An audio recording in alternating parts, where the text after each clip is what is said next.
Hey to all 3D printing fans, and even the curious newbies. If you've ever printed something and noticed the surface looks more like a mountain range than a smooth road, don't worry. Today we're going through 7 awesome ways to smooth and shine your 3D prints, from basic hand tools to some crazy chemical tricks. Let's go! The first and easiest method, good old hand sanding. Start with something rough like 120 grit, then move up slowly to 600 or even 1000 for a silky finish. Hate dust? Go wet sanding. Cleaner, smoother, better. Using a Dremel tool. Need speed? Need to reach tricky corners? A Dremel tool is your best buddy. Use sanding bits, brushes, or polishing heads, but go easy.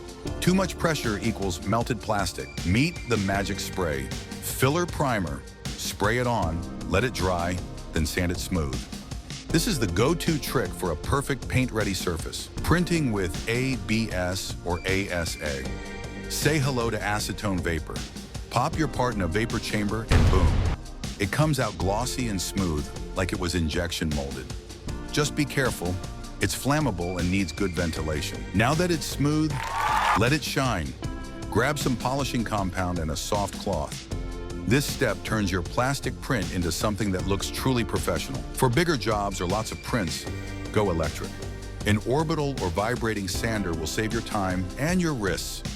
Just don't overdo it and sand away your details. All right, folks, now you've got 7 pro-level techniques to turn your prints from rough to ready. Tell us in the comments, which method do you use most or which one surprised you? And remember, a good print is only halfway there without a good finish.